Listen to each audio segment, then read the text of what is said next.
Greetings, Neuro Ninjas. Lots of you are trying in this time to kind of change some habits. And obviously, our focus on 12 rocks in 12 weeks is all about trying to build skills around well-being every week. But it is really hard. Some of you have been saying, for example, this week where we're focusing on rock 2, I really want to build a very good exercise habit, but I'm struggling. So how do I approach changing my habits as a Neuro Ninja? Okay, well, basically, the most important thing to understand, and it's a little bit philosophical, but really important, is that the brain generates the mind. So we are one complete being, body, brain, and mind, but the mind doesn't quite work the way that it feels it works. It feels like we're in charge, like somewhere in the center of our head is somebody that's pulling levers and running the show.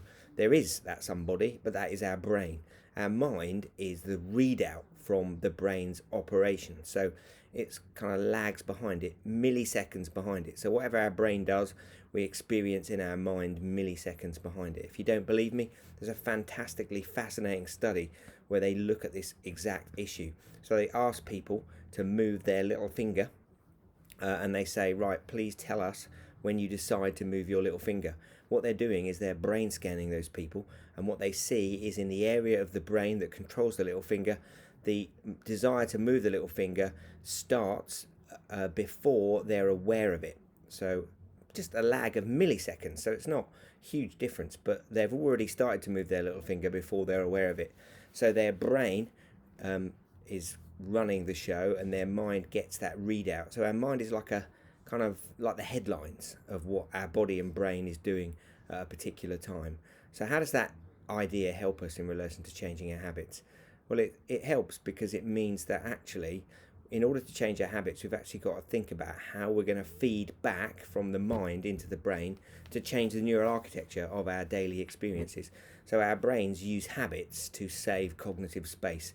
In fact, any activity we do regularly, the brain will turn it into a habit because it then involves less energy. And the brain is, well, not just your brain, but all of our brains, is a little bit lazy. It tries to save as much energy as possible. So it uses these habitual routines to save energy. And so slowly but surely it downloads those processes. So how do we use the mind to help change the brain? Well, first of all, we need to be aware that we're living in this neural architecture net and our habits are structures in our head.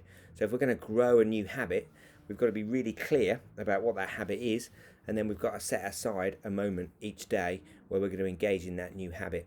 And the mantra is really, we've got to kind of regularize the habit before we can optimize it. What does that mean? We've got to put it into our day before we can then develop and expand it. So we started by talking about exercise, and that was the question I got.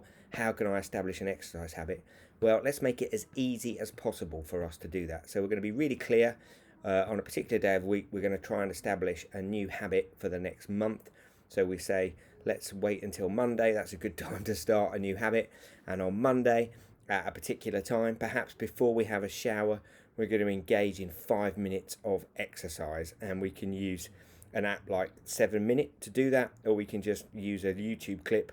Just put 5 minutes hit exercise into YouTube and you'll get some free exercise videos. Just put in 5 minutes of exercise every day before you shower for a week. Now that will create the beginning of the new habit. It will take a number of repetitions to begin to change that neural architecture, but if you've got an appointment with yourself at the same time every day and you build that in every single day, keep the time short. 5 minutes every day for 2 weeks or 3 weeks, and once it's established, you can then regularize the habit, which means you can kind of optimize it. You can optimize the habit by expanding the length of time, maybe doing it twice a day for 5 minutes, whatever you want to do to get to that point where you've got the habit established. And eventually, it will become kind of natural. So you'll think, right, I'm coming upstairs, I'm going to have a shower, I'll do my exercise now. And that's the way to use the mind to begin to change our amazing brains. See you all soon.